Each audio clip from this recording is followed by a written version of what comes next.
Bonjour à tous. Merci de prendre 5 minutes pour écouter cette petite vidéo qui va essayer de résumer de manière synthétique tout ce qu'on a vu en classe sur produire de l'énergie pour survenir l'humanité. Produire l'énergie, c'est avant toute chose pour permettre à l'humanité de maintenir son niveau d'activité économique et industrielle d'aujourd'hui. La plupart des activités que nous faisons consomment de l'énergie. Prendre la voiture pour aller au collège, il a fallu fabriquer la voiture, il a fallu brûler de l'essence dans la voiture, production d'énergie et émissions de CO2, nous consommons d'énergie tout le temps. La société actuelle, la première source d'énergie vient des énergies fossiles. Ces énergies fossiles, elles sont non renouvelables dans l'échelle de vie humaine. Elles proviennent de la combustion de matière organique, qui parfois est de la matière organique qui était contenue dans de la roche depuis des millions d'années. C'est le cas de tout ce qu'on appelle les énergies fossiles, c'était anciennement des êtres vivants. La première d'entre elles, la plus utilisée, c'est le pétrole. Alors notre société est complètement dépendante du cours du pétrole, comme vous avez pu le voir en histoire-géographie, et la production est centralisée par quelques pays, notamment les pays du Golfe, mais aussi les États-Unis et la Russie, où on voit que la production ne cesse d'augmenter, même depuis que le risque climatique est connu et que brûler les énergies fossiles libère du CO2. Ce CO2 reçoit du changement climatique, il est produit par le fait de brûler du pétrole, mais pas que. C'est également le cas du charbon, le charbon qui provient de bois fossilisés, et dont le premier consommateur est la Chine. C'est la deuxième énergie fossile la plus utilisée. Viennent derrière les gaz, gaz naturel ou gaz de schiste. Donc le gaz naturel est beaucoup plus facile à extraire que le gaz de schiste, et le premier producteur mondial va être la Russie. Ce n'est pas une énergie renouvelable, pareil, le fait de brûler le gaz naturel va libérer du CO2. Et une énergie fossile qui a beaucoup fait parler d'elle ces dernières années, c'est le gaz de schiste, donc qui est aussi du gaz contenu dans les roches, mais dans des roches solides. Donc il faut extraire d'une roche solide le gaz qui est contenu dans ces roches qu'on va appeler schiste, dont la production a explosé ces dernières années, normalement aux États-Unis, et qui est négative sur plusieurs points de vue. La première, comme toutes les énergies fossiles, et j'insiste, toutes les énergies fossiles, le fait de le brûler va libérer le CO2 et donc accélérer le réchauffement climatique. Le deuxième point négatif qu'il y a avec le gaz de schiste, c'est qu'il faut brûler énormément d'énergie déjà pour l'extraire. Donc son extraction est déjà moins rentable que les autres car plus polluante. Le troisième point, c'est qu'il y a une pollution des nappes phréatiques qui est constatée. Le quatrième point, qui est extrêmement surprenant, c'est dans les zones où il y a de l'extraction du gaz de schiste, comme ici en Oklahoma, qui n'est pourtant pas une zone sismique, la zone sismique aux États-Unis étant concentrée au niveau de la faille de San Andreas en Californie, il y a une recrudescence des séismes, c'est-à-dire l'exploitation en profondeur des gaz de schiste génère l'apparition de séismes de très faible magnitude, ici c'est une magnitude 3 en moyenne, mais c'est quand même quelque chose de significatif. En Martinique, l'essentiel de la production énergétique est assuré par la centrale de Bellefontaine, située dans le nord, qui est une centrale électrique fonctionnant uniquement aux énergies fossiles. Une énergie qui est non fossile mais non renouvelable est l'énergie nucléaire.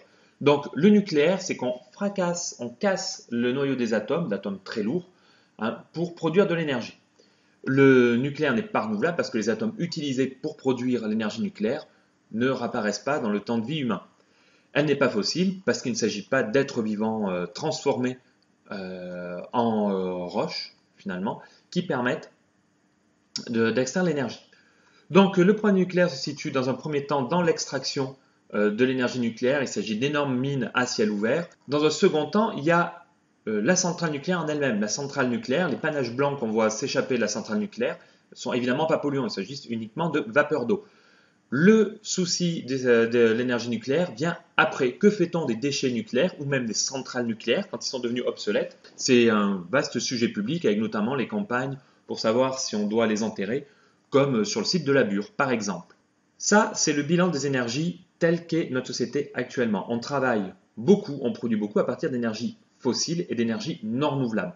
Les conséquences sont celles qu'on a vues en cours, typiquement le réchauffement climatique et tous les effets qu'on peut voir derrière, hausse du niveau de la mer, blanchiment des coraux, perte de biodiversité.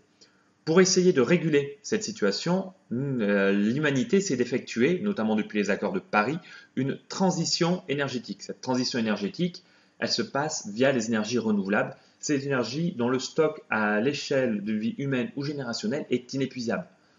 Et on va voir quel type d'énergie correspond à ça. La première dont j'ai envie de parler, c'est l'énergie éolienne. Donc le vent, il y aura toujours du vent sur Terre, donc par définition, c'est inépuisable. Certaines zones sont plus ou moins propices à grande échelle à la production d'énergie éolienne, c'est ce qu'on peut observer sur cette carte, sans oublier des fois des contextes locaux. Typiquement, en Auvergne, ce qui fut pendant un bon moment la plus grande centrale éolienne de France, le plateau d'Ally-Mercœur, un plateau en altitude avec du vent, il y a possibilité de construire des éoliennes à cet endroit-là.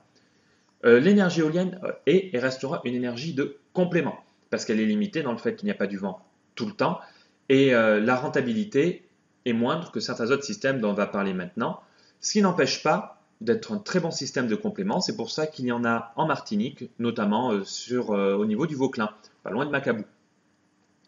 Une deuxième type d'énergie renouvelable est l'énergie solaire. Alors l'énergie solaire provient du soleil, comme son nom l'indique, et comme cette source d'énergie doit encore tourner pour les 5 prochains milliards d'années, on va admettre qu'elle est inépuisable à l'échelle humaine. Évidemment, tout le monde n'est pas égaux face à l'ensoleillement. Certaines régions sont plus ensoleillées que d'autres.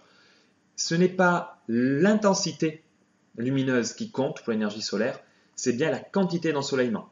C'est-à-dire des régions où il peut faire nettement moins beau que d'autres, typiquement le sud des Pays de la Loire comparé à la Corse. Pourtant, c'est rentable parce que la durée d'ensoleillement est forte.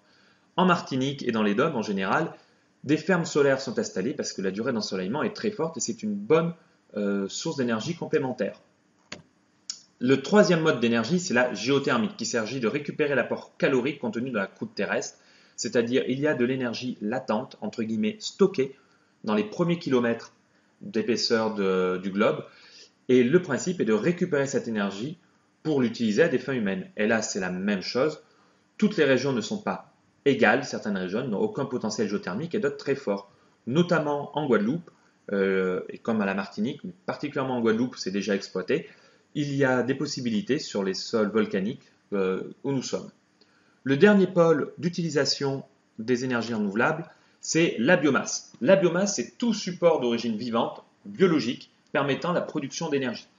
Donc le plus important d'entre eux actuellement, c'est la sylviculture, c'est-à-dire la biomasse via le bois et la gestion raisonnée et renouvelée du stock forestier. C'est-à-dire au fur et à mesure que les arbres sont coupés, d'autres sont plantés pour ne pas détruire la ressource.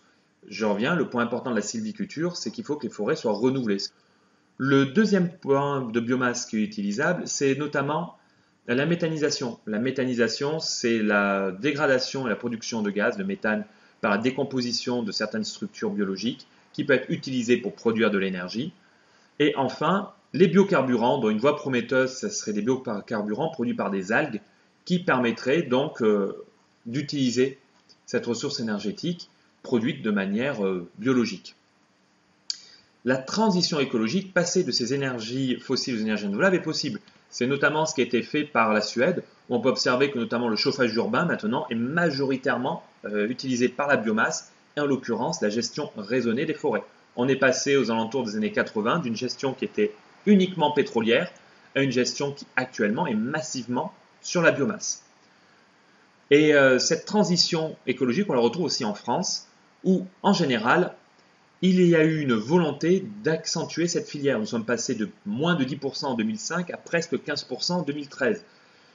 La biomasse solide, c'est-à-dire la sylviculture, en est un pilier. On peut penser notamment au chauffage au granulé, le chauffage à bois avec des appareils limitant l'émission de CO2. L'hydraulique, dont je n'ai pas parlé pour le moment, qui est l'énergie produite par les barrages, est également une source importante. Petit à petit, il est important que la part d'énergie renouvelable prenne le pas sur les énergies non renouvelables. C'est le but de la transition écologique qui a été approuvée par l'immense majorité des pays, plus de 190 pays à l'échelle mondiale, lors des accords de Paris l'année dernière. Je vous remercie de m'avoir écouté. Bonne révision.